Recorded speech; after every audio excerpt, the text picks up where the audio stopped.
So one of our roles as ESOL teachers outside of instruction, I think, is to advocate for our students and their abilities, to our admin and to their classroom teachers. I think it's easy to, when you have a student who can't communicate what they want to say in English, to assume that they don't know it or they don't care. And I find myself a lot of times with classroom teachers being like, no, they can do this, or yes, they know this. I've seen them do this in our group, and try to encourage them to scaffold or to differentiate, to make sure that they're receiving work that's at their level, so that they have the tools that they need to be able to demonstrate everything that they do know and everything that they are capable of.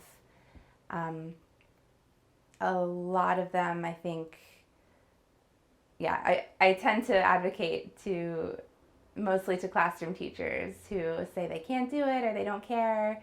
That's where I find myself being like, no, they can and they do care, and the parents care. A lot of times we find ourselves advocating for the parents, or saying, the parents want to help, but they don't know how, or the parents just aren't available to help them with their homework because they have a job at night, and to remind classroom teachers that the experiences and the home situations that a lot of our ESOL students are in are very different from our own life experiences, and to trust that they care and that they can do it with the right support.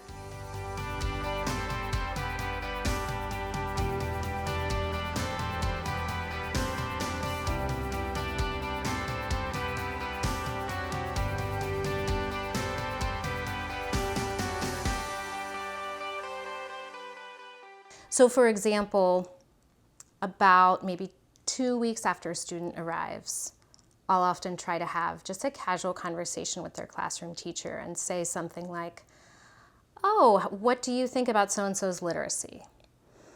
And then based off of their responses, I will offer my advice, usually in the form of observations. So I might, if they say, well, it says that they are literate in their first language on this record, but they just won't do anything for me. So I guess they just don't want to work or something. Then I know that's a time when I can talk about literacy in first language, and how often on records it will appear that a student attended a school, or their parents will say they attended a school, but maybe they were not able to have as much access to formal schooling as we thought, or maybe the methods of teaching were just so different that they're still just getting over that initial hurdle. So I use it to kind of advocate for students and to remind teachers politely that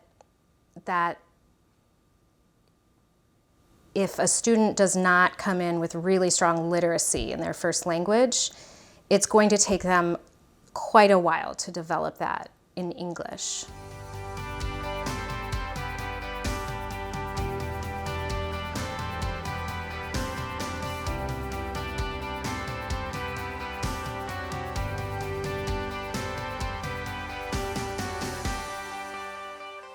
When I first signed my contract to my school, I was doing the walkthrough, and the leader of my department was pointing out different classrooms and talking about the newcomers in particular, and how the idea for them was, hey, as long as they can do this, we're just going to pass them to the next level. We don't set up too high of an expectation for these kids because they're fresh into the country. We don't want to make it too difficult.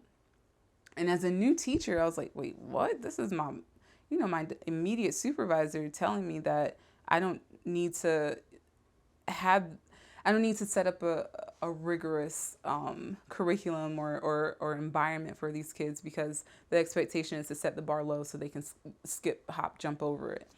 And I thought that was so unfair, and I was nervous because I wasn't sure how I was going to be accepted into my department. And honestly, I wasn't. The workload that I put on the kids was seen as too much. And I had to argue every quarter at the time with my department chair that the kids can do it. I know they can do it. I build up every lesson, every topic. I build it up where if they miss a day, it's going to be difficult. But if they come to me for help, I'll explain that to them. And all it is a matter of building up. I'm not giving any surprises. And I know they can do that the workload. And it's not impossible for them, even as newcomers. That was just a big thing for me going into my second year, was just making sure I had that documentation and support, showing that every student could do it. And if they couldn't, then to make sure that there were measures put in place to provide additional support, whether it be through a para, whether it be through having counseling sessions, weekly counseling sessions, calling home more often and checking on the home environment, after school programs, making sure that I submitted them for after school programs or summer school and so forth.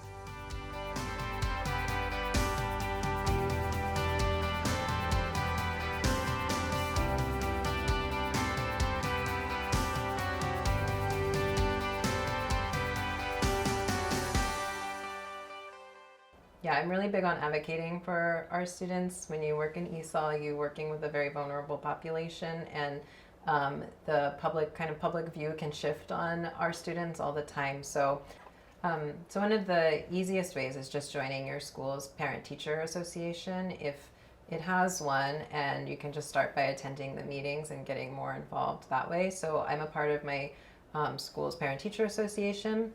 Then our school also has something called a steering committee, because we have some community funding to improve services that we can provide to our students, because we work with lower income students. So we have a committee in our school for the purpose of what do we do with that funding. And I try to make sure that I'm there just to hear what people's ideas are and make sure that we're considering different options available for ESOL students.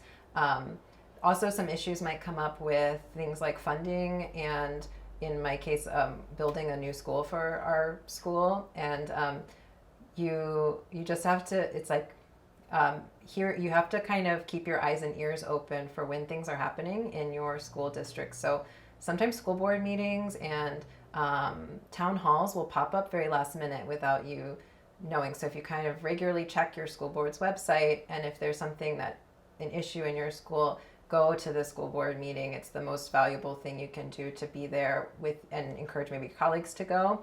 When we advocate for our school, we often all go wearing our school t-shirt to make sure we're together, especially if somebody is speaking. We've been fighting and advocating for our school. That's why I'm so tired and when nothing is done, is because I was at the city council meeting until the county council meeting on Tuesday until 10:30, and I still didn't get to speak. I was like a number 113. Oh my gosh!